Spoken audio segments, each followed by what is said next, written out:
नमस्कार दोस्तों। क्या आपको मालूम 16 जून 2013 की सुबह लगभग 8 बजे उत्तराखंड के एक छोटे से गांव में ऐसी घटना घटी जिसे लोग आज तक भुला नहीं पाए हैं। 5 शताब्दियों से उसी स्थान पर विराजमान धारी देवी की प्रतिमा को प्रशासन ने अपने स्थान से हटा दिया और ठीक उसी दिन शाम को केदारनाथ और बद्रीनाथ की घाटियों में भीषण आपदा ने दस्तक दी। मात्र कुछ घंटों के भीतर करीब 6000 से अधिक लोगों ने अपनी जान गंवा दी। अब सवाल यह उठता है कि क्या यह सिर्फ संयोग था या सचमुच धारी देवी का वह शाप सक्रिय हो गया जिसे सदियों से लोग मानते आए हैं। हाल ही में घटी एक और घटना ने उत्तराखंड के लोगों की चिंता और भी बढ़ा दी है। कहा जा रहा है कि यदि धारी देवी का यह मंदिर कभी अलकनंदा में समा गया तो राज्य को वैसी ही विभीषिका झेलनी पड़ सकती है जैसी 2013 में केदारनाथ में हुई थी। लेकिन रहस्य यही नहीं है। आखिर धारी देवी में ऐसा क्या विशेष है कि पूरा उत्तराखंड भय और श्रद्धा दोनों के मिश्रण में जी रहा है। मान्यता है कि यह देवी साधारण शक्ति नहीं है। दिन के 3 अलग अलग समय पर उनका स्वरूप भी बदलता है। भोर में वह एक बालिका का रूप धारण करती है, दोपहर में युवती का और रात्रि के समय वृद्धा के रूप में पूजी जाती है। यह केवल लोक कथा नहीं है, कई भारतीय वैज्ञानिकों ने भी इस रहस्य को मान्यता दी है। इतना ही नहीं, यह विश्वास भी है कि धारी देवी स्वयं चारों धामों की संरक्षिका है। उनके आशीर्वाद के बिना 4 धाम यात्रा अधूरी मानी जाती है। तो आइए अब हम उस रहस्य के प्रथ दर परत करीब चलते हैं जो धारी देवी और उनके मंदिर से जुड़ा है। वे रहस्य जो या तो कभी बताए ही नहीं गए या फिर जिन्हें समय और परिस्थितियों ने लोगों से छुपा लिया। धारी देवी मंदिर उत्तराखंड के गढ़वाल क्षेत्र में श्रीनगर और रुद्रप्रयाग के बीच अलकनंदा नदी के किनारे स्थित है। उत्तराखंड की धरती पर स्थित यह मंदिर 10 महाविद्याओं में से एक मां काली को समर्पित है। धारी देवी को यहाँ की संरक्षक शक्ति और चारों धामों की अदृश्य रक्षक माना जाता है। कथा की शुरुआत होती है वर्ष 2006 से, जब एक विशाल जल विद्युत परियोजना ने सबका ध्यान खींचा। अलकनंदा नदी पर 330 मेगावाट की श्रीनगर हाइड्रो प्रोजेक्ट का निर्माण होना तय हुआ था। अनुमान था कि इस परियोजना के पूरा होने के बाद आसपास का इलाका पूरी तरह जलमग्न हो जाएगा। जिस चट्टान पर धारी देवी का प्राचीन मंदिर स्थित था, वह भी इस डूब क्षेत्र में आ रहा था। ऐसे में प्रोजेक्ट प्रबंधन ने एक योजना रखी, मां की मूर्ति को नीचे से हटाकर ऊंचाई पर एक नए स्थान पर प्रतिष्ठित कर दिया जाए। लेकिन क्या यह फैसला सचमुच सुरक्षित था या यही वह चूक थी जिसने भविष्य में उत्तराखंड की सबसे भीषण आपदा को न्योता दिया। 2006 से शुरू होकर यह मुद्दा लगातार गहराता चला गया। स्थानीय लोग और कई धार्मिक संगठन खुलकर इस प्रस्ताव का विरोध करने लगे। 2011 से 2012 के बीच मंदिर को बचाने के लिए पहले उत्तराखंड हाई कोर्ट और बाद में सुप्रीम कोर्ट तक याचिकाएं पहुंची। जुलाई 2012 में वरिष्ठ भाजपा नेता लालकृष्ण आडवाणी, सुषमा स्वराज और अरुण जेटली ने मिलकर तत्कालीन प्रधानमंत्री डॉक्टर मनमोहन सिंह को एक ज्ञापन सौंपा। इसमें स्पष्ट मांग रखी गई कि धारी देवी की मूर्ति को उसके स्थान से न हटाया जाए। इसके बाद साधु संतों ने भी आंदोलन का बिगुल फूंक दिया। कोई अनशन पर बैठा तो किसी ने चेतावनी दी कि अगर माता की मूर्ति को छेड़ा गया तो वे जल समाधि ले लेंगे। भाजपा नेता उमा भारती ने सबसे सख्त रुख अपनाया। उन्होंने कहा कि अगर मंदिर को नुकसान पहुंचाया गया तो वे स्वयं समाधि लेने से पीछे नहीं हटेंगी। वे कई बार मंदिर पहुंची और स्थानीय विरोध प्रदर्शनों की अगुवाई भी की। यहां तक कि केंद्रीय पर्यावरण मंत्रालय ने भी मंदिर को अपने मूल स्थान पर ही बनाए रखने की अनुशंसा दी। लेकिन जब मामला सुप्रीम कोर्ट पहुंचा तो अदालत ने मंत्रालय को ही फटकार लगाई और कहा, जब समाधान आपकी ही समिति ने सुझाया था तो अब आप उसे नकार कैसे सकते हैं।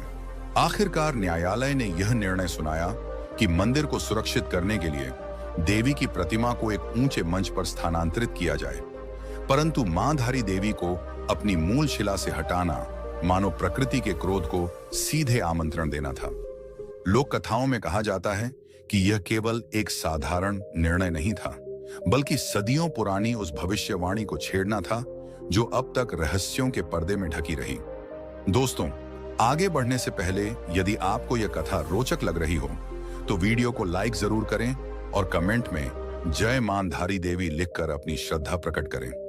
और यदि आप ऐसे ही अद्भुत व रहस्यमय इतिहास से जुड़े वृत्तांत देखना चाहते हैं तो चैनल को सब्सक्राइब करना न भूलें और बेल आइकन भी दबाएं। स्थानीय महिलाओं द्वारा गठित धारी सेवा समिति ने वर्षों तक इस निर्णय का विरोध किया।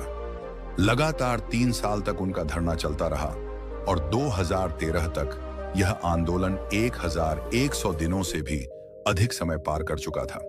लेकिन इसके बावजूद प्रशासन ने प्रतिमा को हटाने का निश्चय कर लिया। गांव वालों का आरोप था कि जून 2013 में जब मानसून का मौसम आने ही वाला था, तभी परियोजना कंपनी ने अचानक प्रक्रिया को तेज कर दिया। लोगों का कहना है कि कंपनी ने सुरंगों से पानी छोड़कर मंदिर के चारों ओर जलस्तर को कृत्रिम रूप से बढ़ाया ताकि आपात स्थिति का हवाला देकर मूर्ति को जल्द से जल्द हटाया जा सके। और फिर आया 16 जून 2013 का वह भयावह दिन, जब लगातार मूसलाधार बारिश और बाढ़ का खतरा बढ़ गया। तब मंदिर समिति के पास कोई विकल्प न बचा। मजबूरी में देवी की प्रतिमा को अस्थायी ऊंचे चबूतरे पर ले जाने की स्वीकृति दी गई। 3 पुजारियों और 2 ग्रामीणों ने मिलकर प्रतिमा को शिला से अलग किया।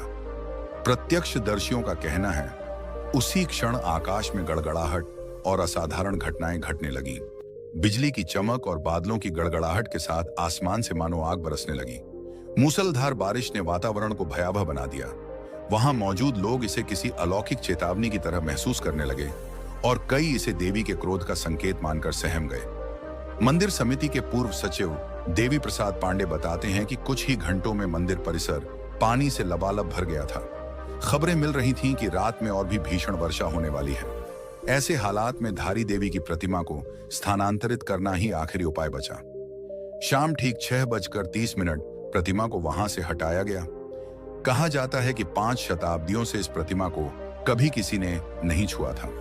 लेकिन साल 2013 में जब प्रशासन ने इसे स्थानांतरित करने का साहस किया तो उसके कुछ ही समय बाद भारत ने अपने इतिहास की सबसे भयंकर त्रासदी को देखा। ग्रामीणों और पुजारियों ने पहले ही चेतावनी दी थी, देवी को मत हटाना वरना विनाश आएगा।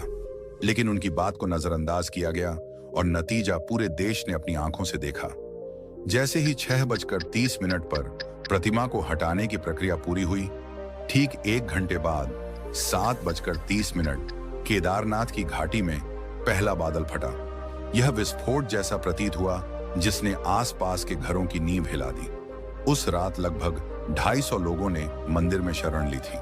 मंदिर भर चुका था तो कई लोगों को पास बने प्रार्थना 17 जून 2013 की सुबह 6:15 पर अचानक चौराबाड़ी झील का बांध टूट गया। ग्लेशियर विशेषज्ञ डॉक्टर डीपी दोभाल बताते हैं कि सुबह एक विशाल हिमखंड झील में आकर गिरा, जिससे उस पर अप्रत्याशित दबाव पड़ा। लगातार बारिश के कारण झील पहले ही सामान्य स्तर से लगभग 7 मीटर ऊंची हो चुकी थी। हिमस्खलन के टकराने से बांध टूट गया और महज 5 से 10 मिनट में पूरी झील खाली हो गई। इसका अर्थ था कि करीब 262 मिलियन लीटर पानी एक ही झटके में नीचे बह निकला और मंदाकिनी नदी में समा गया। देखते ही देखते यह पानी और मलबा एक प्रचंड बाढ़ में बदल गया, जिसने नदी के दोनों किनारों को अपने विनाशकारी प्रवाह में समेट लिया। प्रचंड प्रवाह के साथ विनाश की यह धारा सीधे केदारनाथ में जा घुसी। पर यह सिर्फ पानी नहीं था, इसमें शामिल थे भारी भरकम शिलाखंड, कीचड़, टूटे हुए पेड़ और बर्फ के टुकड़े। इस मरणांतक मिश्रण ने अपने रास्ते में आने वाली हर चीज को जड़ से मिटा दिया। केदारनाथ की तंग गलियां, दुकानों की पंक्तियां, मकान और साधु संतों के आश्रम, सब कुछ ही पलों में बह गया। यह हादसा केवल एक प्राकृतिक घटना नहीं, बल्कि मां धारी देवी के रौद्र रूप का इशारा माना गया। सरकारी दस्तावेज बताते हैं कि 2013 की इस विभीषिका में 654 लोग अपनी जान गंवा बैठे। लगभग 3 लाख श्रद्धालु और पर्यटक अलग अलग घाटियों में फंस गए और 20,375 गांवों का बाहरी दुनिया से संपर्क पूरी तरह टूट गया। यह त्रासदी 2004 की सुनामी के बाद भारत की सबसे भयानक प्राकृतिक आपदाओं में गिनी जाती है। पर सवाल अब भी वही है, क्या यह सब देवी की मूर्ति हटाने का परिणाम था या महज प्रकृति का खेल? आपकी राय कमेंट में जरूर बताइए। दरअसल ऐसा प्रसंग पहले भी घट चुका है। वर्ष 1882 में जब एक स्थानीय शासक ने धारी देवी मंदिर को दूसरी जगह ले जाने की चेष्टा की, तभी अचानक भयंकर भूस्खलन हुआ, जिसने केदारनाथ क्षेत्र में व्यापक तबाही मचाई। तब भी लोगों ने इसे देवी की अप्रसन्नता माना और तभी से यह धारणा गहरी हो गई कि धारी देवी को उनके स्थान से हिलाना प्रकृति की शक्ति को सीधी चुनौती देना है। विश्व हिंदू परिषद के तत्कालीन अध्यक्ष अशोक सिंघल ने बताया कि लोग हाइड्रो प्रोजेक्ट और मूर्ति स्थानांतरण के विरोध में सड़कों पर उतरे थे, लेकिन इसके बावजूद 16 जून को देवी की प्रतिमा को पुराने मंदिर से हटाकर एक नए प्लेटफॉर्म पर स्थापित कर दिया गया। लोगों का मानना है कि उसी दिन देवी ने अपना कोप प्रकट किया और केदारनाथ समेत अनेक क्षेत्रों में मृत्यु और विनाश का तांडव हुआ। भाजपा की उपाध्यक्ष उमा भारती ने भी यही कहा कि उत्तराखंड के यात्रियों की रक्षा करने वाली देवी को हटाने का सीधा परिणाम था बादल फटना और प्रकृति का भीषण प्रकोप। यही नहीं, हाल ही में 16 सितंबर 2025 को देहरादून में बादल फटने से पूरा इलाका दहल उठा। तमसा नदी के किनारे स्थित पवित्र टपकेश्वर महादेव मंदिर जलमग्न हो गया। यह मंदिर केवल धार्मिक नहीं बल्कि लोगों की आस्था और भावनाओं से गहराई से जुड़ा है। इसका डूब जाना प्रतीकात्मक रूप से बेहद गंभीर माना गया। इससे पहले भी उत्तरकाशी के धराली, चमोली के धराली और रुद्रप्रयाग के बसु केदार में बादल फटने की घटनाएं घट चुकी हैं और ये सभी स्थल धार्मिक दृष्टि से संवेदनशील हैं। अलकनंदा नदी, जो स्वयं धारी देवी की पौराणिक गाथाओं से जुड़ी मानी जाती है, इन दिनों प्रचंड वेग से बह रही है। ऐसा लगता है मानो स्वयं नदी भी देवी की प्राचीन कथा को जीवित कर रही हो। दोस्तों, अगर आप केदारनाथ धाम के रहस्यमयी रहस्यों और इसके प्राचीन इतिहास को गहराई से जानना चाहते हैं, तो हमने इस विषय पर एक विशेष डॉक्यूमेंट्री भी तैयार की है। उसका लिंक डिस्क्रिप्शन में उपलब्ध है। आप चाहें तो वहां जाकर पूरी वीडियो देख सकते हैं। लेकिन अब आपके मन में यह प्रश्न जरूर उठ रहा होगा कि आखिर धारी देवी कौन है और उनका इतिहास इतना अद्भुत क्यों माना जाता है। तो आइए जानने की कोशिश करते हैं उन रहस्यों को जो आज तक सिर्फ चुनिंदा लोगों तक ही सीमित रहे। धारी देवी का इतिहास अत्यंत प्राचीन है। मंदिर के वर्तमान मुख्य पुजारी मनीष पांडे के अनुसार यह स्थान द्वापर युग का है और इसे शक्ति पीठों में विशेष स्थान प्राप्त है।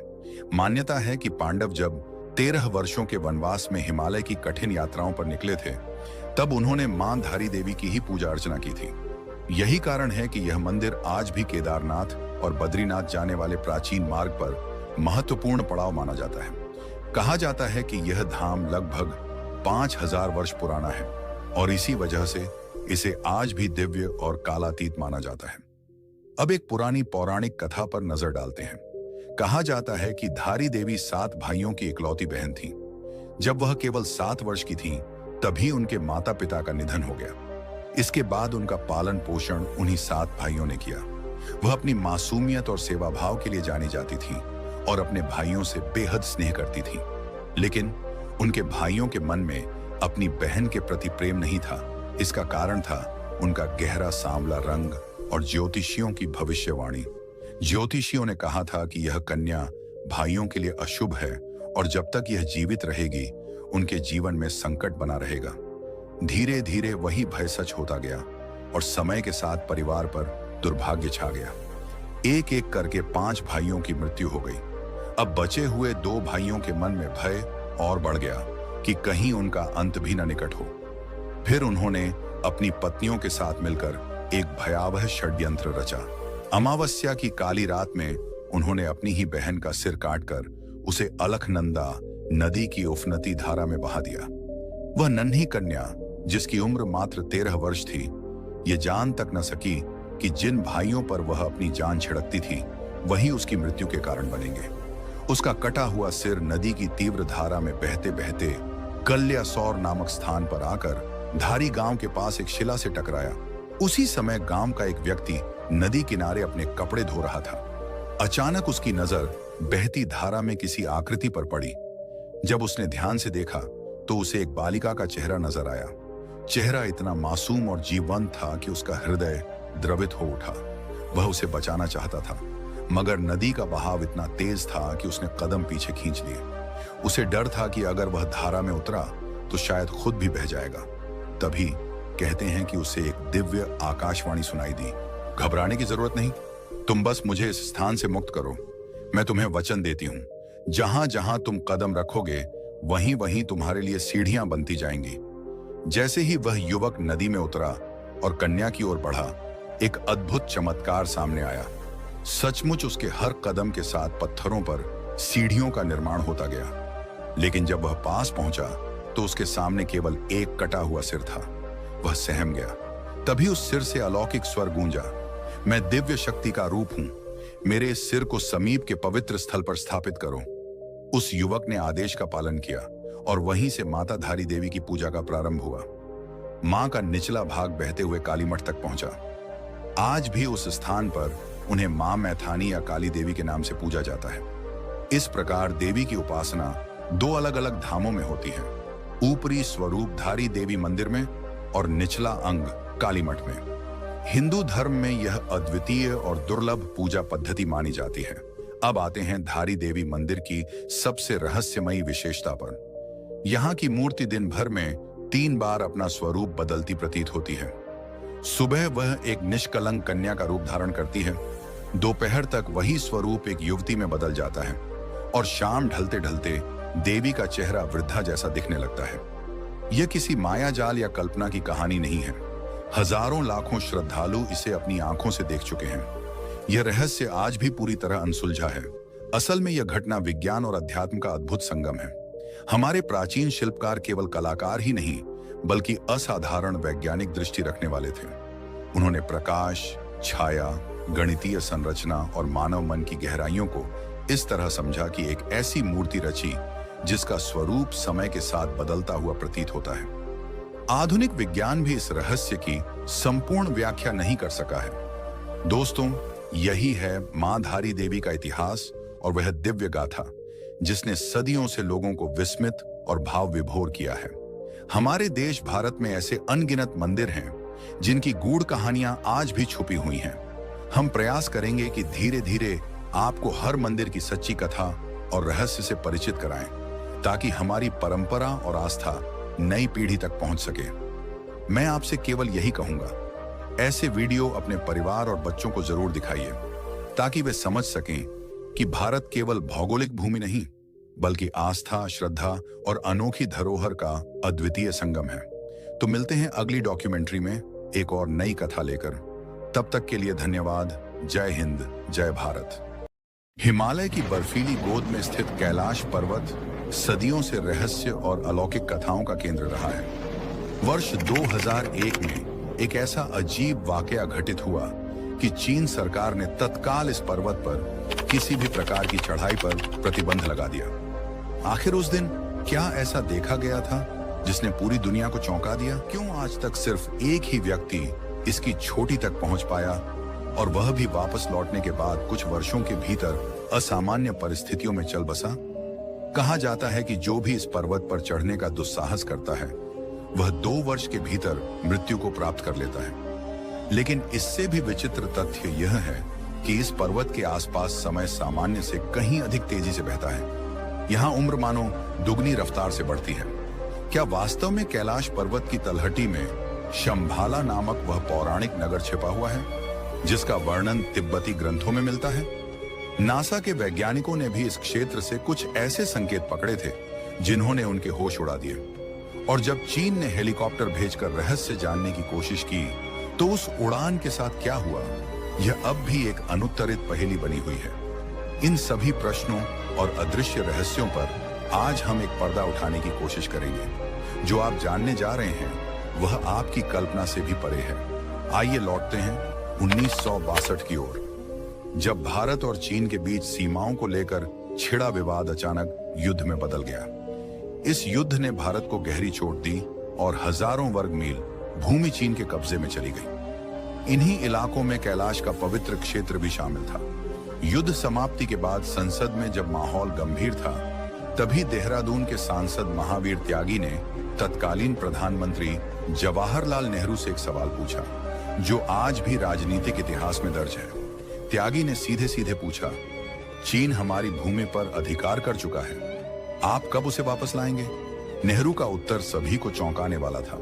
उन्होंने कहा, वो जमीन चली गई, उसमें खास कुछ था भी नहीं, वहां तो घास तक नहीं उगती। ये सुनकर त्यागी गुस्से से लाल हो गए। उन्होंने अपने गंजे सिर की ओर इशारा करते हुए कहा, यहां भी कुछ नहीं उगता, तो क्या मैं इसे भी काट फेंकूं? इस तर्कपूर्ण व्यंग्य ने उस दौर की राजनीति में एक अमिट छाप। बहुत समय से यह विचार किया जाता रहा कि भारत को कम से कम कैलाश मानसरोवर क्षेत्र को स्वतंत्र कराने का प्रयास करना चाहिए था।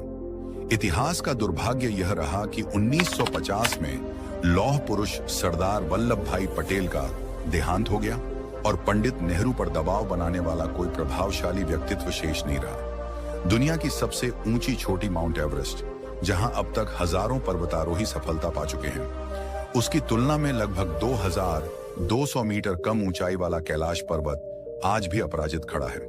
केवल एक व्यक्ति को छोड़कर किसी ने उसकी चोटी तक पहुंचने का दावा नहीं किया। यही इसकी रहस्यमयी शक्ति और अद्भुत आकर्षण को और गहरा बना देता है। कैलाश केवल एक पर्वत नहीं है, यह हजारों वर्षों से रहस्य, आस्था और आध्यात्मिकता का प्रतीक है। प्राचीन कथाओं में उल्लेख है कि यहीं धन के स्वामी कुबेर का दिव्य नगर स्थित है। यह भी मान्यता है कि जो मनुष्य अपने जीवन में पुण्य और धर्म का पालन करता है, उसकी आत्मा मृत्यु के उपरांत कैलाश पर निवास का अधिकार प्राप्त करती है। इसी कारण यह पर्वत संसार के सबसे पवित्र स्थलों में गिना जाता है। समुद्र तल से 6718 मीटर ऊंचा यह धवल शिखर हिंदू, बौद्ध और जैन धर्मावलंबियों की श्रद्धा का केंद्र है। हिंदू मान्यता के अनुसार यह भगवान महादेव का परम निवास है, जहां वे मां पार्वती संग दिव्य समाधि में विराजते हैं। बौद्ध परंपरा में इसे डेम चौक का अधिष्ठान कहा गया है, जो परम आनंद और शून्यता के प्रतीक है। वहीं जैन मान्यता में इसे अष्टापद पर्वत कहा गया है, जहां प्रथम तीर्थंकर ऋषभदेव ने मोक्ष प्राप्त किया था। कैलाश पर्वत आस्था का प्रतीक ही नहीं, बल्कि यह एक अदृश्य रहस्यमयी द्वार भी है, जहां धर्म, अध्यात्म और लोक कथाएं एक साथ मिलती हैं। दोस्तों, आगे बढ़ने से पहले आपसे एक निवेदन है। यदि आप पहली बार हमारे इस चैनल पर आए हैं, तो कृपया चैनल को सब्सक्राइब करें और कमेंट में AUM नमः शिवाय लिखकर अपना आशीर्वाद दें। अब चलिए इस रहस्यमय यात्रा को आगे बढ़ाते हैं। साल 1999 की बात है, जब रूस के प्रसिद्ध शोधकर्ता एर्नेस्ट मुल्दाशेव ने अपने साथियों के साथ कैलाश पर्वत की रहस्यमयी गुत्थियों को सुलझाने का प्रयास किया। उनकी टीम में भूगर्भ शास्त्रियों, भौतिकी के वैज्ञानिकों और इतिहासकारों का एक विशेष दल शामिल था। इस अभियान के दौरान उन्होंने तिब्बती लामाओं से भेंट की और कई महीनों तक कैलाश और उसके आसपास की घाटियों में रहकर अध्ययन किया। कहा जाता है कि इस खोज यात्रा के दौरान उन्हें न केवल प्राचीन स्थापत्य और भूगोल की अद्भुत बातें समझने को मिली, बल्कि कुछ ऐसे रहस्यमयी संकेत भी दिखे जिन्हें आज तक विज्ञान समझने में असमर्थ है। अपनी प्रसिद्ध पुस्तक where did we originate from में रूसी अन्वेषक अर्नेस्ट मुल्दाशेव ने कैलाश पर्वत से जुड़े ऐसे खुलासे किए जिन्होंने शोधकर्ताओं और साधकों दोनों को स्तब्ध कर दिया। उनके अनुसार हिमालय की गोद में स्थित यह पर्वत कोई साधारण चट्टान नहीं, बल्कि प्राचीन युग में निर्मित एक विशालकाय संरचना है, जो आकार में पिरामिड जैसी प्रतीत होती है। उनका दावा था कि मुख्य शिखर के चारों ओर छोटे छोटे ढांचे मौजूद हैं, जो किसी अदृश्य ऊर्जा जाल की तरह इसकी रक्षा करते हैं। मुल्दाशेव ने अपने अनुभवों का वर्णन करते हुए लिखा कि जब वे और उनकी टीम पर्वत के समीप ठहरे हुए थे, तो उन्हें गहरी रात में उस पर्वत के भीतर से रहस्यमयी ध्वनियां सुनाई दी। कभी फुसफुसाहट जैसी धीमी आवाजें, तो कभी ऐसा लगता मानो विशाल शिलाखंड अचानक भीतर से टूटकर गिर रहे हों। यह अनुभूति इतनी वास्तविक थी कि उन्हें लगा मानो उस शून्य जैसे पर्वत की परतों के भीतर आज भी कोई अज्ञात सभ्यता जीवित है। इतना ही नहीं, इस क्षेत्र में समय की गति भी सामान्य से भिन्न प्रतीत होती है। अनेक यात्रियों ने पाया कि उनके शरीर के बाल और नाखून कुछ ही दिनों में असामान्य रूप से बढ़ गए। त्वचा पर भी उम्र बढ़ने के लक्षण अपेक्षा से कई गुना अधिक तेजी से दिखाई देने लगे। इस विचित्र परिवर्तन ने यात्रियों को यह सोचने पर विवश किया कि कैलाश क्षेत्र में कोई अदृश्य शक्ति है, जो न केवल शरीर को बल्कि चेतना को भी प्रभावित करती है। मुल्दाशेव ने अपनी यादों में एक और रहस्यमयी घटना का उल्लेख किया। एक साइबेरियाई पर्वतारोही ने उन्हें बताया कि कुछ साहसी लोग एक निश्चित ऊंचाई तक पहुंचने में सफल हुए थे, लेकिन जैसे ही वे उस स्थान पर पहुंचे, उनके चेहरे अचानक वृद्ध हो गए, मानो कुछ ही क्षणों में कई वर्षों का समय उनके शरीर पर अंकित हो गया हो।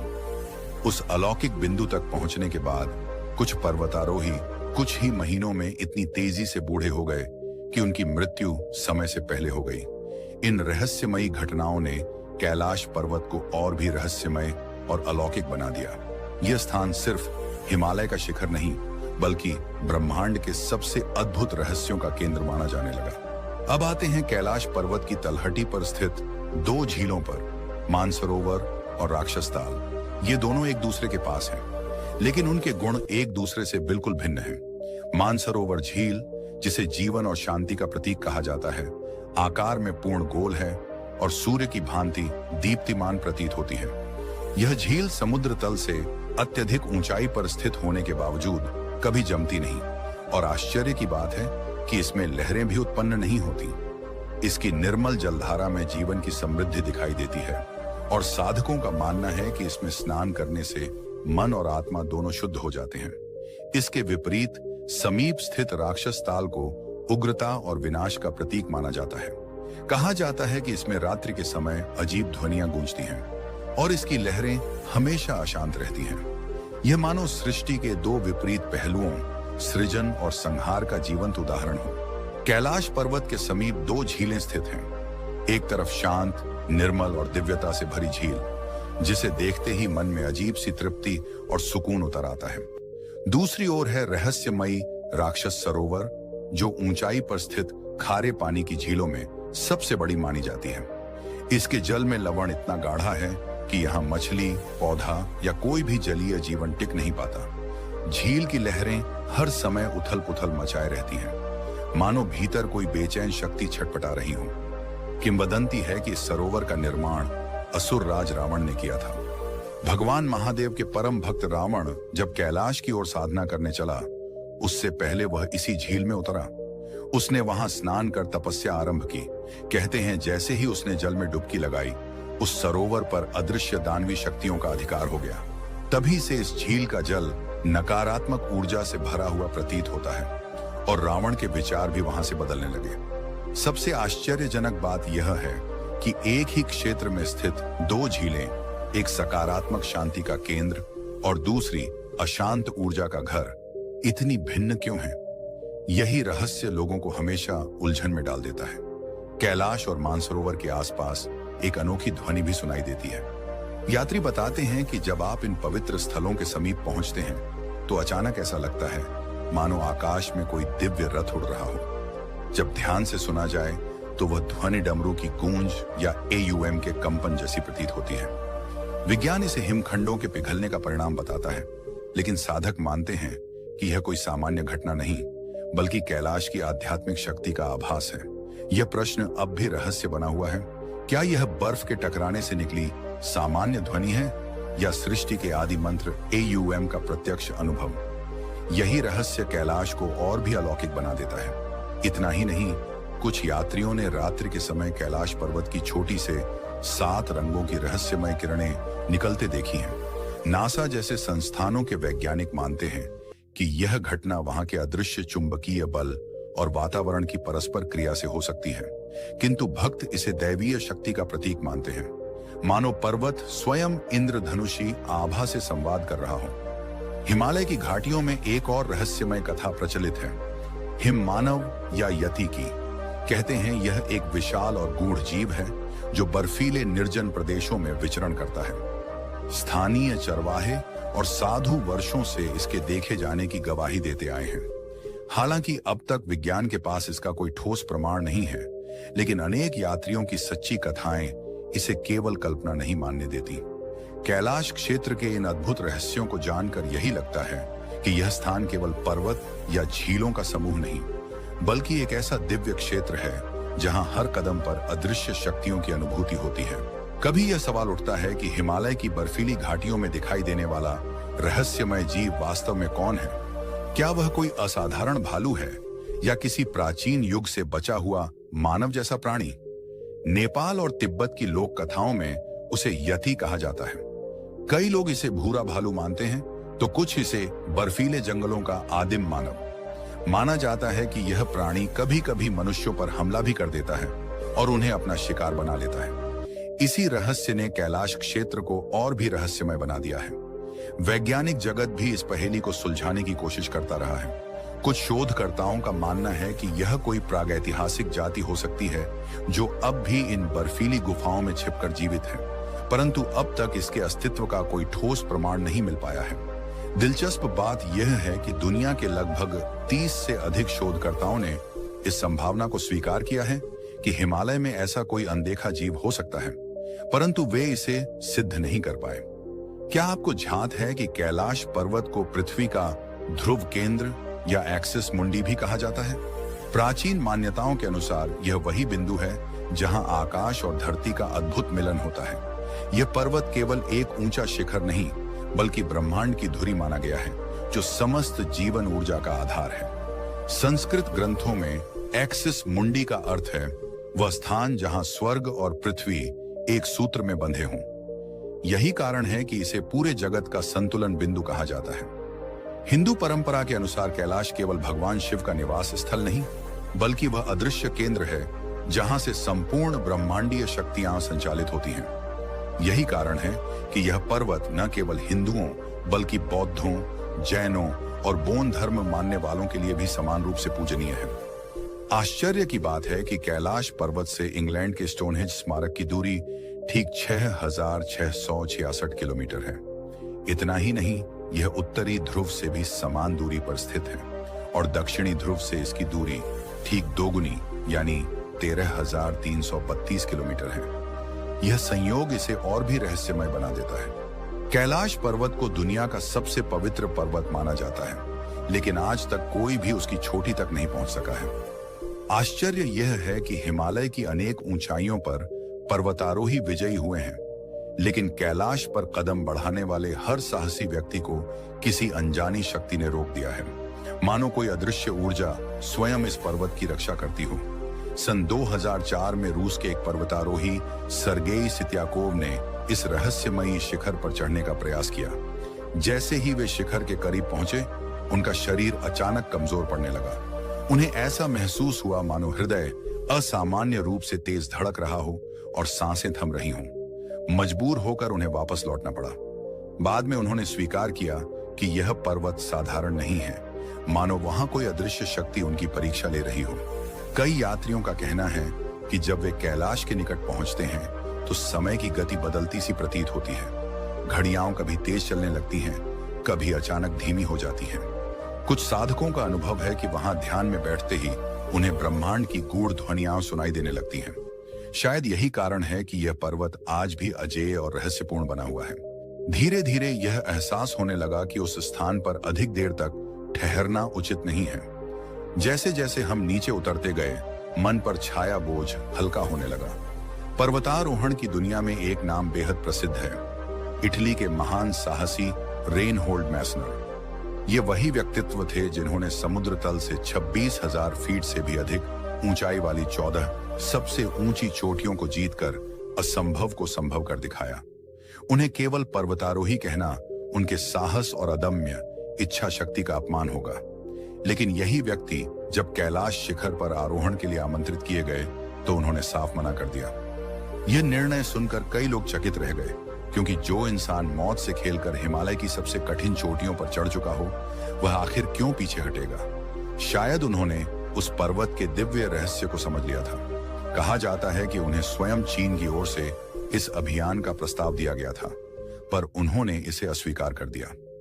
उनके इनकार के कुछ ही समय बाद चीन ने कैलाश पर्वत पर चढ़ाई को ही पूर्णतः वर्जित कर दिया, क्योंकि माना गया कि यह शिखर सामान्य मानव की सीमा से परे है। तिब्बती परंपरा में 11वीं शताब्दी के संत मिलारेपा का उल्लेख आता है। कहते हैं कि उन्होंने कठोर साधना और गहन तपस्या के बल पर कैलाश की चोटी तक पहुंचने का एकमात्र सफल प्रयास किया था। उनकी इस उपलब्धि को सांसारिक दृष्टि से नहीं, बल्कि एक आध्यात्मिक सिद्धि माना गया। दिलचस्प बात यह है कि मिलारेपा ने स्वयं इस अनुभव पर कभी कोई विवरण साझा नहीं किया, जिससे यह कथा रहस्य और गहराई से भर उठी। सदियों बाद भी वैज्ञानिक और शोधकर्ता इस पर्वत को समझने की कोशिश करते रहे हैं। रूस के विद्वानों द्वारा प्रकाशित एक रिपोर्ट 2004 में यूएन स्पेशल मैगजीन में छपी थी, जिसमें कैलाश की भौगोलिक संरचना और उसके अनसुलझे रहस्यों पर चर्चा की गई। परंतु आज भी कई सवाल अनुत्तरित हैं।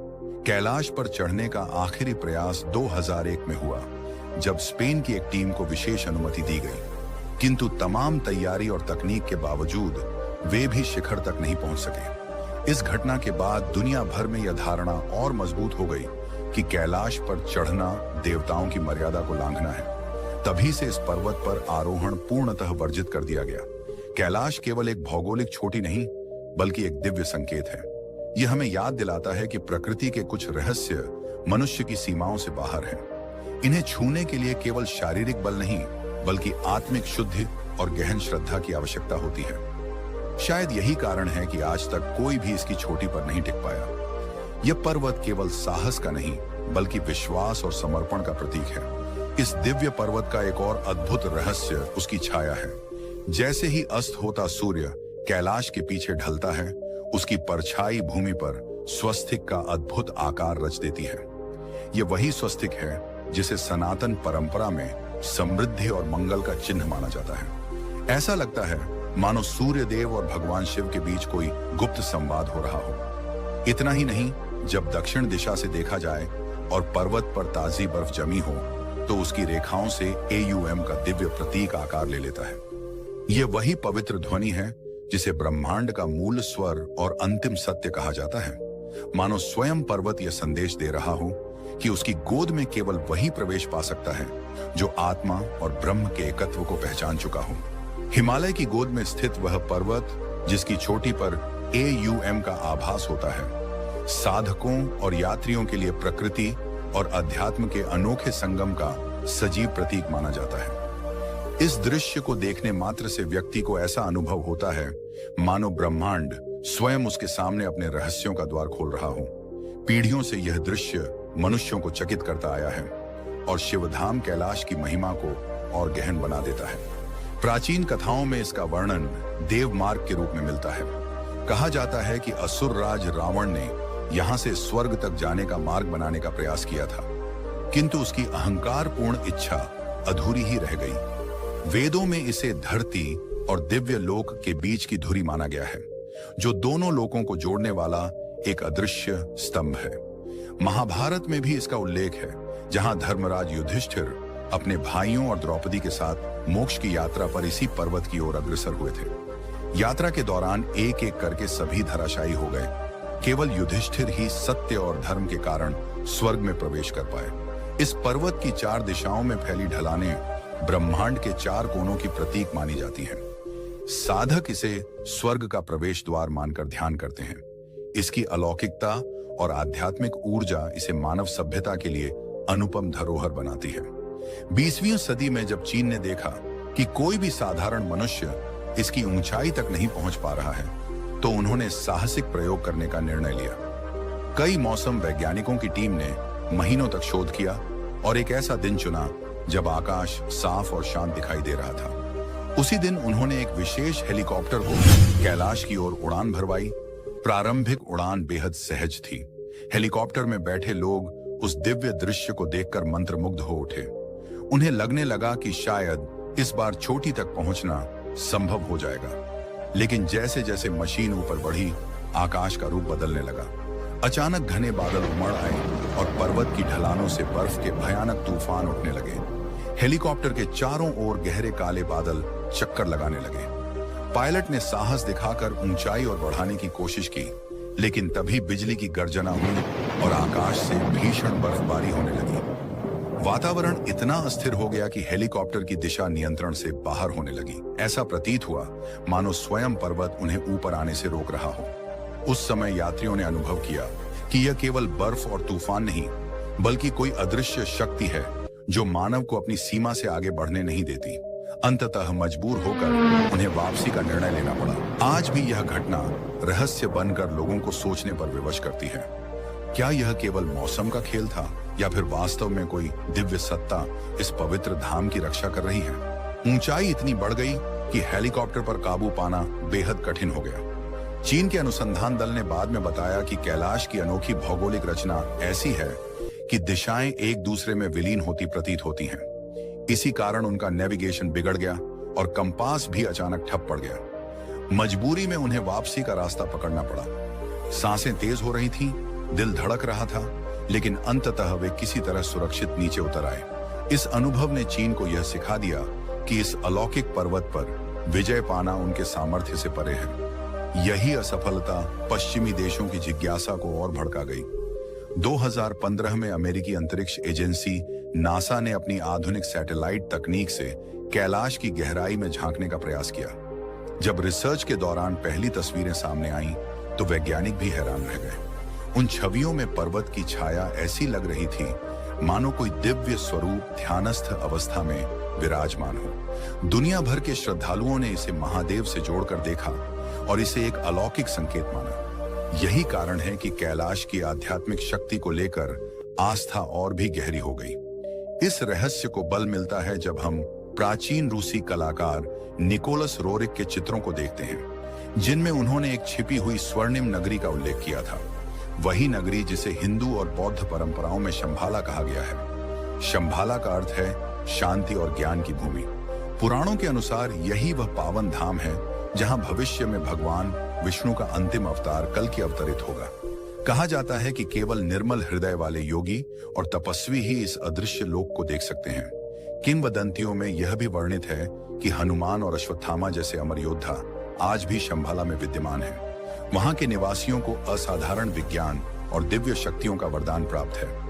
वे समय की सीमाओं को लांघकर अतीत और भविष्य देख सकते हैं, यहां तक कि अंतरिक्षीय प्राणियों से भी संवाद कर सकते हैं। मान्यता है कि यह अद्भुत लोक कैलाश के भीतर गुप्त रूप से सुरक्षित है। यही कारण है कि यह पर्वत केवल एक प्राकृतिक चमत्कार ही नहीं, बल्कि ब्रह्मांडीय ऊर्जा और रहस्य का स्रोत माना जाता है। अगर आप इस रहस्यमय नगरी शंभाला की कथा को और गहराई से जानना चाहते हैं, तो हमें टिप्पणी करके अवश्य बताएं। हम शीघ्र ही इस अद्वितीय विषय पर एक विशेष डॉक्यूमेंट्री प्रस्तुत करेंगे। और यदि कैलाश पर्वत की यह कथा आपके मन को छू गई है, तो हमारे चैनल को सब्सक्राइब करना और इस वीडियो को अपने मित्रों के साथ साझा करना न भूलें।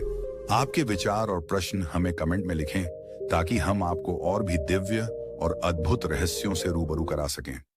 क्या आप जानते हैं कि प्राचीन ग्रंथों में वर्णित शंभाला लोक आज भी रहस्यों से घिरा हुआ है? कहा जाता है कि यही अमर योद्धा अश्वत्थामा अब तक विचरण कर रहे हैं। लेकिन यही नहीं, यहाँ के लोग हजारों वर्षों तक बिना बुढ़ापे के जीवित रहते हैं। कहा जाता है कि उनके पास एक दिव्य रत्न है जिसे चिंतामणि शिला कहा जाता है। यह पत्थर इच्छाओं को पूरा करने और अद्भुत शक्तियां प्रदान करने में सक्षम माना जाता है। इतिहास में एक समय ऐसा भी आया जब जर्मनी का तानाशाह हिटलर इस शिला को हर कीमत पर खोजना चाहता था। उसकी मान्यता थी कि इसे पाने वाला पूरी दुनिया पर शासन कर सकता है। लेकिन प्रश्न यह उठता है कि आखिर यह रहस्यमयी पत्थर कहाँ छिपा है? बौद्ध और हिंदू परंपराओं में उल्लेख मिलता है कि भगवान विष्णु का अंतिम अवतार कल की भी शंभाला में ही अवतरित होंगे। यही कारण है कि इस गुप्त नगरी को देवताओं और महायोगियों का निवास कहा जाता है। किंवदंतियां बताती हैं कि शंभाला के निवासी ऐसी तकनीकों के जानकार थे जिनका आज विज्ञान केवल अनुमान ही लगा सकता है, जैसे समय यात्रा और टेलीपैथी। ये बातें सदियों से विद्वानों, पुरातत्वविदों और साधकों के लिए कौतूहल का विषय रही हैं। सन 2013 में कुछ शोधकर्ताओं की एक टोली तिब्बत पहुंची। वहां उन्हें एक भूली बिसरी नगरी के अवशेष मिले जिसे घूगे राज्य कहा जाता था। इतिहास में इसे कभी लगभग 1 लाख लोगों का घर माना जाता था। परंतु रहस्य यह है कि एक रात में पूरा नगर अचानक विलुप्त हो गया। न कोई शव, न कोई निशान, मानो लोग धरती से निगल गए हों। कई वैज्ञानिक इसे प्राकृतिक आपदा मानते हैं, लेकिन कुछ मान्यताओं के अनुसार यह घटना आकाशीय प्राणियों यानी एलियंस से जुड़ी थी। यह राज्य 13वीं शताब्दी में बर्फीले रेगिस्तान जैसी वीरान जगह पर बसा था, जहां जीवन की कल्पना तक असंभव थी। फिर भी समय के साथ यह इतना समृद्ध हो गया कि 15वीं शताब्दी तक यहां की संपन्नता चकित करने लगी। गुगे राज्य के शासक से जब अन्य सम्राट पूछते कि इतनी समृद्धि का रहस्य क्या है, तो उनका उत्तर हमेशा एक ही होता, हमारी शक्ति शंभाला नगरी से आती है। वह कहते थे कि जो कुछ भी उन्होंने पाया है वह शंभाला के निवासियों की कृपा से संभव हुआ। लेकिन 1673 में लद्दाख के राजा ने इस राज्य पर आक्रमण किया। सैनिकों ने जब नगर में प्रवेश किया तो उन्होंने देखा पूरा शहर वीरान पड़ा है। हजारों लोगों के अचानक गायब हो जाने का रहस्य आज भी अनसुलझा है। महल की तहखानों में उन्हें गहरी सुरंगें मिली जो 1 से 2 किलोमीटर तक धरती के नीचे जाती थीं। उन सुरंगों में हाल की हलचल के चिन्ह थे, मानो लोग हाल ही में वहां से होकर गुजरे हों। लेकिन कुछ ही दूरी पर वे सुरंगें जानबूझकर ढा दी गई थीं। कहा जाता है कि इन गुफाओं का रास्ता आगे जाकर सीधे कैलाश पर्वत से जुड़ता था, जो शिव का धाम और शंभाला के प्रवेश द्वार के रूप में वर्णित है। आज भी कैलाश और शंभाला का रहस्य विज्ञान और आस्था दोनों के लिए अनसुलझा है। क्या वाकई कोई गुप्त लोक इस धरती के भीतर छिपा हुआ है? क्या वहां अब भी अमर योगी साधना कर रहे हैं? और क्या वास्तव में समय आने पर वहीं से कल की अवतार का उदय होगा? इन रहस्यमयी सवालों के उत्तर जानने के लिए बने रहिए, क्योंकि यह सिर्फ एक कहानी नहीं, बल्कि मानव सभ्यता की सबसे बड़ी गुत्थियों में से एक है। हिमालय की गगनचुंबी बर्फीली दीवारों के बीच एक ऐसा अदृश्य लोक छिपा हुआ बताया जाता है, जो अनादिकाल से साधकों, खोजियों और रहस्य प्रिय विद्वानों की जिज्ञासा का केंद्र बना हुआ है। इस अद्भुत नगर का नाम है शंभाला, जिसे लोग कभी ज्ञानगंज, कभी सिद्धाश्रम और कभी स्वर्गीय शांग्रीला कहकर पुकारते हैं। यह स्थान किसी सामान्य भूगोल का हिस्सा नहीं माना जाता। आधुनिक यंत्र, सैटेलाइट मैप या विज्ञान की जटिल तकनीकें भी इसकी सटीक स्थिति का पता लगाने में असफल रही हैं। किंवदंतियों के अनुसार यह केवल उसी साधक के लिए प्रकट होता है जिसकी अंतःचेतना निर्मल और आत्मा उच्चतम आध्यात्मिक स्तर पर पहुंच चुकी हो। माना जाता है कि महाकाव्यों में जिन अमर योद्धाओं और दिव्य पुरुषों का उल्लेख है, जैसे हनुमान या अश्वत्थामा, वे आज भी इसी गुप्त लोक में निवास करते हैं। यहाँ के निवासी मृत्यु से परे जीवन जीते हैं और उनके पास ऐसी दिव्य विद्या तथा प्रौद्योगिकी है जो आधुनिक विज्ञान से कहीं आगे है। वे समय में विचरण कर सकते हैं, विचारों के माध्यम से संचार कर सकते हैं और यहाँ तक कि दूसरी दुनियाओं से संपर्क स्थापित करने की क्षमता रखते हैं। शंभाला को एक बहुआयामी नगर कहा जाता है। इसमें प्रवेश केवल तभी संभव है जब साधक की चेतना भौतिक सीमा से परे जाकर सूक्ष्म आयामों को छू सके। कहा जाता है कि हिमालय का रहस्यमय वातावरण इस दिव्य चेतना को जगाने का माध्यम है। प्राचीन धर्म ग्रंथों में शंभाला का उल्लेख बार बार मिलता है। तिब्बती बौद्ध परंपरा के कालचक्र तंत्र से लेकर हिंदू पुराणों तक हर जगह इसे एक ऐसे आध्यात्मिक लोक के रूप में वर्णित किया गया है जहां शांति, ज्ञान और धर्म का वास है। यही कारण है कि इसे केवल एक पौराणिक कथा नहीं, बल्कि एक जीवित आध्यात्मिक आदर्श माना जाता है। कथाओं के अनुसार शंभाला में ही भविष्य में वह दिव्य अवतार जन्म लेंगे जिन्हें कल की कहा गया है। वे कलयुग का अंत कर धर्म और सत्य की स्थापना करेंगे। संस्कृत में शंभ शब्द का अर्थ है आनंद और शांति का निवास। यही इस नगर के नाम का वास्तविक आधार है। तिब्बती रहस्यमय पुस्तकों और प्राचीन बौद्ध परंपरा के ग्रंथों में ऐसे मानचित्र मिलते हैं जिनमें शंभाला को अन्य प्राचीन सभ्यताओं जैसे फारस, बेबीलोन और यहूदिया के साथ जोड़ा गया है। कुछ विद्वानों का मानना है कि 7वीं शताब्दी में बने ग्रंथों में शंभाला का जो नक्शा दर्ज है वह असल में हजारों वर्ष पुराना हो सकता है। कहा जाता है कि जो व्यक्ति यहाँ प्रवेश करता है उसका अस्तित्व सामान्य मानवीय सीमा से परे चला जाता है। वह न समय का बंधन महसूस करता है, न मृत्यु का भय। इसीलिए शंभाला को मानव जाति का सबसे रहस्यमय और दिव्य नगर कहा जाता है। दोस्तों, अगले अध्याय में हम शंभाला की धार्मिक उत्पत्ति और उन ग्रंथों की चर्चा करेंगे जहां इसका रहस्य छिपा है। साथ ही जानेंगे कि आखिर क्यों यह नगरी अलग अलग धर्मों और परंपराओं में एक पवित्र सत्य के रूप में बार बार सामने आती है। जब भी अधर्म अपने चरम पर पहुंचता है, तब सृष्टि स्वयं धर्म की रक्षा के लिए एक नया मार्ग चुनती है। तिब्बती बौद्ध परंपरा में एक अत्यंत गूढ़ अनुष्ठान कालचक्र दीक्षा के नाम से प्रसिद्ध है। यह दीक्षा केवल साधारण साधना नहीं, बल्कि साधक को समय, ब्रह्मांड और चेतना के गहरे रहस्यों से जोड़ने वाला एक प्रवेश द्वार मानी जाती है। ऐसा विश्वास है कि इस दीक्षा के दौरान शिष्य को शंभाला लोक की अवधारणा और वहां छिपी दिव्य शक्तियों का अनुभव कराया जाता है। कालचक्र तंत्र बौद्ध धर्म की तांत्रिक शाखा का मूल आधार है, जिसे समय चक्र की अनंत गति का प्रतीक माना गया है। अब यदि हम हिंदू परंपरा की ओर नजर डालें तो शंभाला का महत्व और भी अद्भुत हो जाता है। सनातन धर्म के शास्त्रों में इसे केवल एक पवित्र स्थान ही नहीं, बल्कि भविष्य की आध्यात्मिक राजधानी कहा गया है। मान्यता है कि यही वह स्थान है जहां भगवान विष्णु का अंतिम और 10वां अवतार कल के बाद प्रकट होंगे। भागवत महापुराण, विष्णु पुराण, मत्स्य पुराण, महाभारत और कल की पुराण जैसे ग्रंथों में इसका स्पष्ट उल्लेख मिलता है।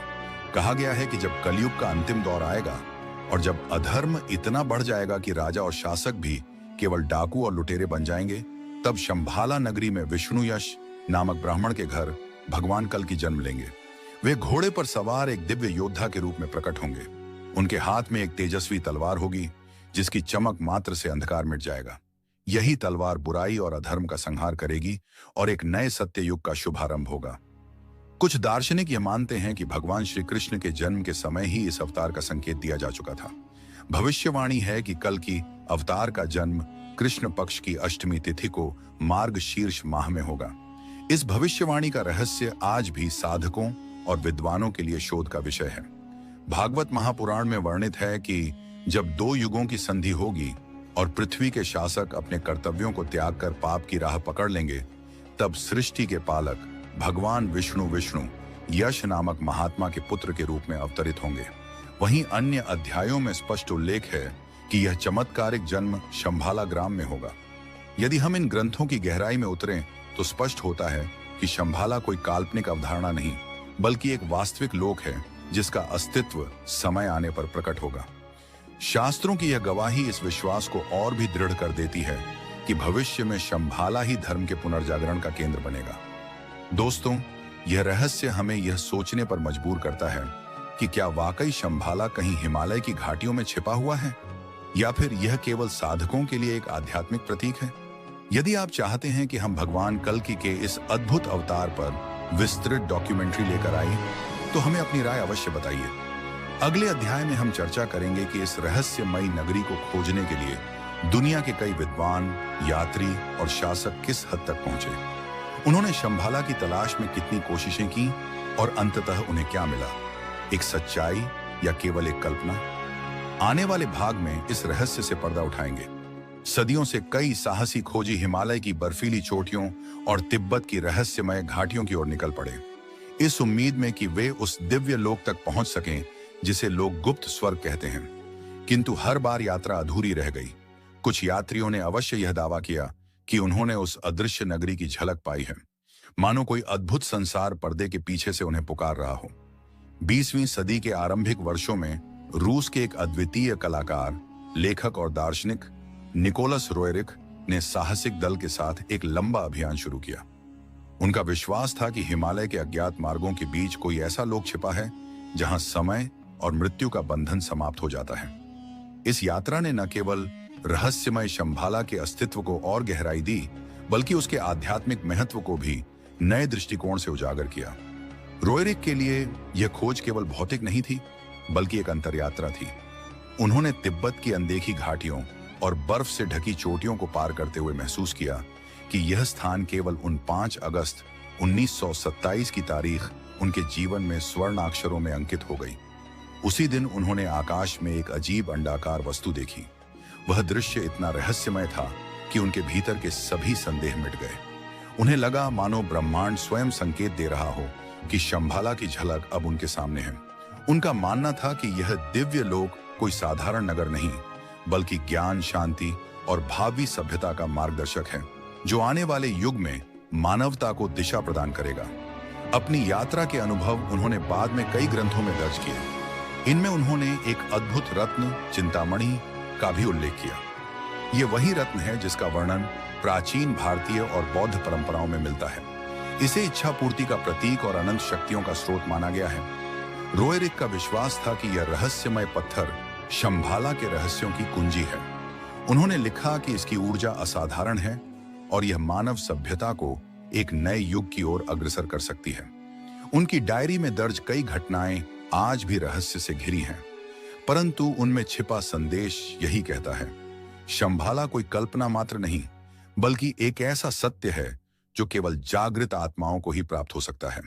हिमालय की ऊंचाइयों में एक ऐसा झील मौजूद है जिसका जिक्र सुनते ही मन में भय और कौतूहल दोनों एक साथ उमड़ते हैं। उत्तराखंड के चमोली जिले की बर्फीली घाटियों में यह झील रूपकुंड नाम से जानी जाती है, लेकिन लोग इसे हड्डियों की झील भी कहते हैं। समुद्र तल से लगभग 16,500 फीट ऊपर बादलों से घिरी इस जगह पर न तो कोई मछली तैरती है और न ही जीवन का कोई सामान्य चिन्ह दिखता है। बल्कि झील के तल में बिखरे पड़े हैं सैकड़ों मनुष्यों के अस्थिपंजर। तिब्बत की सीमा से करीब 65 किलोमीटर की दूरी पर स्थित यह स्थल देखने में जितना अद्भुत लगता है, उतना ही डरावना भी प्रतीत होता है।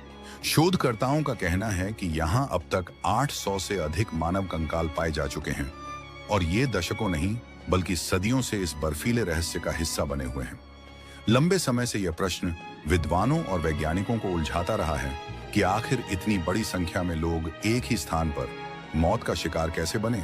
सन 2019 में हुई डीएनए जांच ने हैरान कर देने वाले तथ्य उजागर किए। परिणामों से स्पष्ट हुआ कि ये मृतक सभी एक ही कालखंड से नहीं बल्कि लगभग 1000 वर्षों के अंतराल में अलग अलग समय पर यहां मरे थे। कुछ खोपड़ियों पर गहरी चोट के निशान मिले, जिससे यह संदेह और गहरा हो गया कि शायद इन लोगों की हत्या हुई हो। हाल की जांचों से यह रहस्य और गहराया जब पता चला कि इनमें सिर्फ भारतीय उपमहाद्वीप के ही नहीं बल्कि चीन और कोरिया से जुड़े लोगों के अवशेष भी सम्मिलित हैं। आखिर इतने दूरस्थ यात्री यहां कैसे पहुंचे? यह आज तक अनसुलझा सवाल बना हुआ है। किंवदंतियों में इस रहस्य को और भी अद्भुत रूप मिलता है। कहा जाता है कि कैलाश पर्वत की छाया में एक गुप्त और दिव्य लोक शंभाला मौजूद है, जिसकी रक्षा कोई साधारण शक्ति नहीं बल्कि अदृश्य यति मानव करता है। मान्यता है कि हजारों वर्ष पहले तीर्थयात्रियों का एक समूह शंभाला के रहस्यमय मार्ग की ओर बढ़ा, लेकिन यति ने उन्हें रोक लिया। कथा के अनुसार उसने यात्रियों का अंत कर दिया और उनके शव इस बर्फीले कुंड में डाल दिए। अब यह सवाल और भी पेचीदा हो जाता है, क्या रूपकुंड की हड्डियां वास्तव में उन्हीं यात्रियों की हैं जो किसी दैवी या अलौकिक शक्ति की बलि बने, या फिर यह किसी प्रलयंकारी प्राकृतिक आपदा का परिणाम है? रहस्य आज भी जस का तस खड़ा है। हिमालय की बर्फीली घाटियों में कई साहसी यात्री ऐसे भी थे जो एक अदृश्य प्राणी के शिकार बन गए, जिसे लोग हिममानव कहते हैं। भले ही वैज्ञानिकों को उसके अस्तित्व का ठोस प्रमाण न मिला हो, मगर तिब्बती चरवाहों और साधकों ने बार बार इसके प्रत्यक्ष दर्शन का दावा किया है। इसी रहस्य के बीच एक और अध्याय जुड़ता है, जब 19वीं शताब्दी की एक रूसी विदुषी और दार्शनिक हेलेना ब्लावात्स्की ने शंभाला के गुप्त संसार पर अपना ध्यान केंद्रित किया। ब्लावात्स्की केवल एक दार्शनिक ही नहीं बल्कि गूढ़ विद्याओं की साधिका थी। उन्होंने जीवन भर प्राचीन सभ्यताओं, रहस्यमयी धर्म ग्रंथों और तांत्रिक परंपराओं की खोज की। उनके अनुसार शंभाला कोई भौगोलिक जगह नहीं बल्कि एक अलौकिक दिव्य लोक है, जहां ऊंचे दर्जे की आत्माएं और अमर महात्मा निवास करते हैं। वह मानती थीं कि यह गुप्त नगरी केवल उन्हीं के सामने प्रकट होती है जिनकी आत्मा निर्मल और चेतना जागृत हो। उनकी प्रसिद्ध कृति द सीक्रेट डॉक्ट्रिन में शंभाला को मानव जाति का छिपा हुआ मार्गदर्शक बताया गया है, जहां से विश्व के महात्मा अदृश्य रूप से मनुष्यों को दिशा देते हैं। समय आगे बढ़ा और 20वीं शताब्दी के तीसरे दशक के अंत में शंभाला का रहस्य एक भयावह मोड़ पर पहुंचा।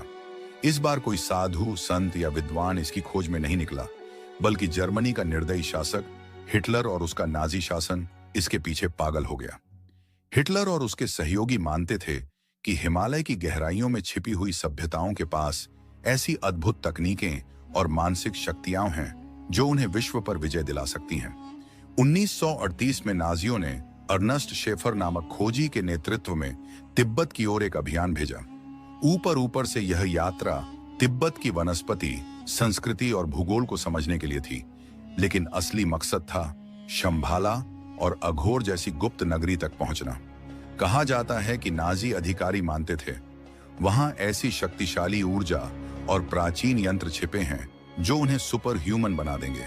हालांकि यह अभियान रहस्यों में ही दफन हो गया। कुछ मानते हैं कि नाजी कभी शंभाला के द्वार तक पहुंच ही नहीं पाए, जबकि कुछ रहस्यवादी इतिहासकारों का दावा है कि उन्हें वहां से कुछ गुप्त ज्ञान मिला जिसे जनता से छुपा लिया गया। पर सत्य आज तक पर्दे के पीछे है। तो क्या शंभाला वास्तव में कोई लोक है या फिर केवल एक आध्यात्मिक प्रतीक? इन यात्राओं ने उत्तर से अधिक प्रश्न खड़े कर दिए और यही इसकी सबसे बड़ी पहेली है।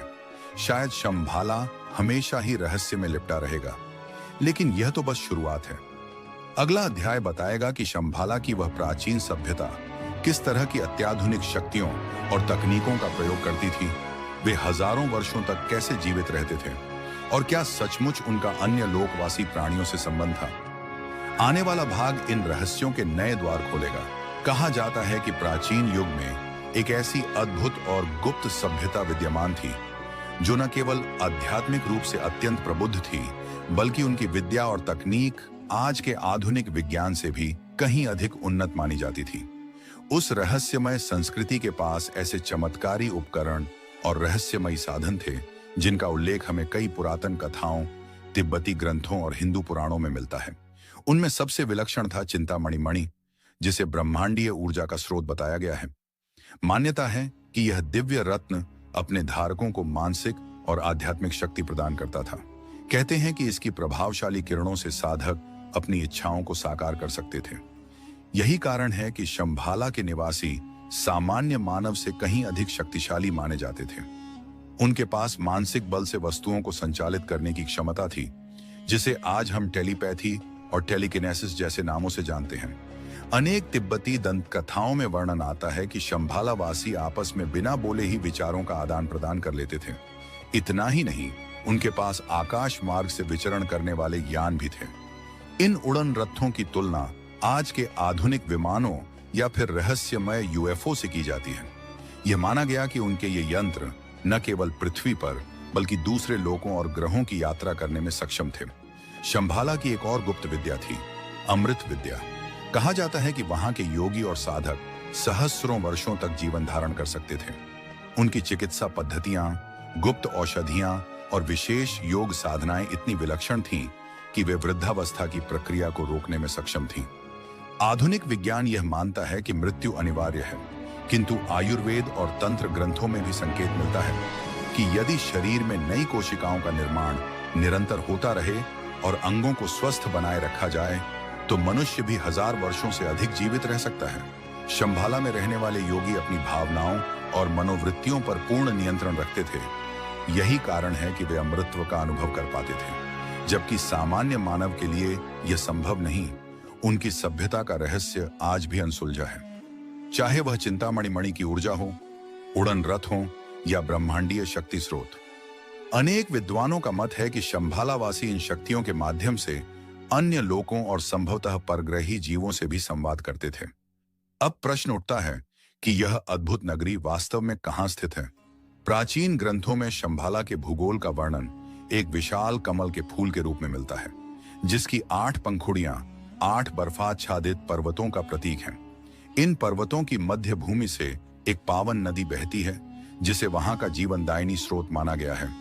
कमल की पंखुड़ियों के ऊपर स्थित है शंभाला का भव्य नगर, जहां स्वर्ण, रजत, माणिक्य, पन्ना और मोतियों से बने दिव्य महल खड़े हैं। वहां का राजप्रासाद, जिसे कपाल महल कहा गया, अनुपम वैभव से भरा हुआ है। इतिहास में कई बार खोजकर्ताओं ने इस नगर को ढूंढने का प्रयास किया। किसी ने इसे हिमालय की गहरी घाटियों में छिपा माना, तो किसी ने कैलाश पर्वत के पश्चिम में, किंतु अब तक इसका वास्तविक स्थान रहस्य ही बना हुआ है। तिब्बती मान्यता है कि यह नगरी केवल उन्हीं को दिखाई देती है जिनका हृदय पूर्णतः निर्मल हो और जिनमें आध्यात्मिक जागरूकता हो। कई आधुनिक विद्वान मानते हैं कि यह अदृश्य साम्राज्य संभवतः किसी अन्य आयाम या गुप्त लोक में स्थित है, जहां पहुंचना साधारण इंसान के लिए संभव नहीं। आज भी शंभाला का रहस्य हमें यह सोचने पर विवश करता है कि हमारी झांक दुनिया से परे कितनी अद्भुत और अज्ञात सभ्यताएं छिपी हो सकती हैं। यही रहस्य हमें निरंतर नई खोज करने और अपने सीमित दृष्टिकोण से आगे बढ़ने की प्रेरणा देता है। तो मित्रों, यह थी शंभाला नगरी की रहस्यमय कथा। यदि आपको यह डॉक्यूमेंट्री पसंद आई हो तो अपने विचार अवश्य साझा करें। और हाँ, यदि आप इसी प्रकार के और अद्भुत रहस्यों से जुड़ी कहानियां सुनना चाहते हैं तो चैनल को सब्सक्राइब करें और बेल आइकन दबाना न भूलें। हम फिर मिलेंगे एक और नई अद्भुत यात्रा के साथ। तब तक के लिए धन्यवाद। जय भारत, जय हिंद।